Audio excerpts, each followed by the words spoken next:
The Sony Xperia XZ1 is Sony's mid-tier smartphone from August 2017. It still carries Sony's design that I saw back in 2014, but now has support for HDR and all the latest and greatest in phone tech. So, the design of Sony's smartphones hasn't had a facelift for a long time, and the Xperia XZ1 is no exception.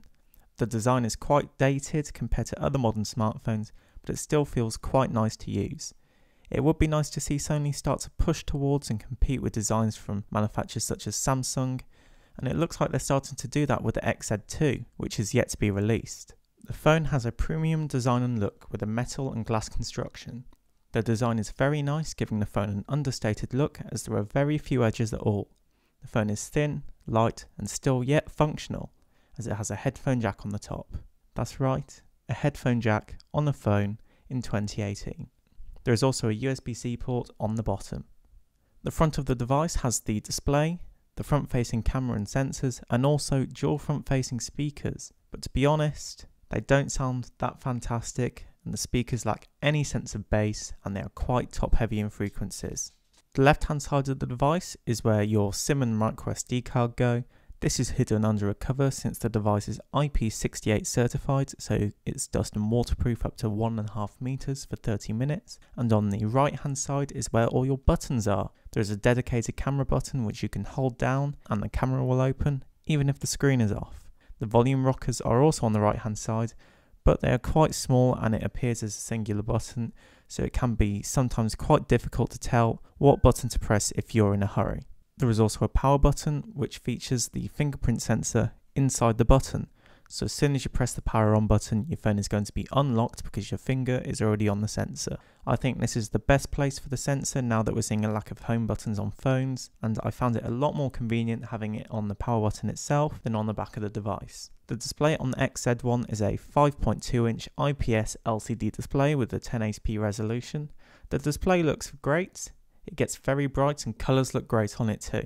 It's a shame that it's not an OLED display to get those deeper and richer blacks, but this display still looks great. And I also think that for the size of the display, the resolution being 1080p is good and I don't notice any pixels. The display also fully supports HDR10, so if you're going to be watching the latest blockbusters on your phone, they will look great. Viewing angles on the display are fantastic, maybe even perfect. I could not see any discoloration when looking at the phone from an angle. When I first set up the XZ1, I was pleasantly surprised as the phone carries an almost stock Android experience. There are very subtle differences here and there, such as the app launcher having a blurred background, but there was nothing that stood out to me and made me think, this is nothing like stock Android. And the version of Android that this phone comes with is 8.0 Oreo, so you're going to be getting the latest version of Android. There was also Avg Antivirus pre-installed on the device, but if you don't want to use that, you can disable it, but unfortunately you don't have the option to fully uninstall it. There are some other apps such as Xperia Land and PlayStation, but I shall excuse them since they are Sony apps on a Sony phone. One interesting app on the phone is a 3D scanner, and this lets you scan objects and create 3D models of them. I found it to be a bit of a novel thing to have, but it was fun to mess around with. The Xperia XZ1 delivers decent performance, apps load quickly, and thanks to the almost stock Android interface, everything is smooth and nice to use. I have experienced a few minor stutters in 3D games that I tested such as Asphalt and PUBG, but they were barely noticeable, so if you do plan on playing some intense games you'll want to bear that in mind, but browsing through social media and playing simple games was a breeze. The camera on the XZ1 is a 19 megapixel sensor that also shoots 4K video, and I've used the default settings for all these camera samples, so the images here are 17 megapixels, and the overall images look decent, but I found it to be a bit of a mixed bag from what I had shot. Some of the images were underexposed as the camera struggled to capture against the bright sky, but some of the images looked completely fine. I also noticed how on some images the detail looked a little washed out if you did zoom in all the way. But I was pleasantly surprised with capturing video. The footage was sharp and it had plenty of detail, and the footage was also very smooth and well stabilised thanks to the gyro electronic image stabilisation. There is also a 13 megapixel front facing camera which is decent,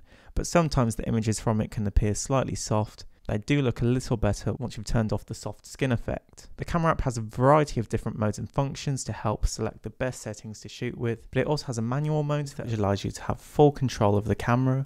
The app also has focus tracking, so you can tap on an object and move the phone around, but the object will stay in focus. But the app itself can only be rotated one way, as the phone likes the camera button to be on the top, which can be a little annoying.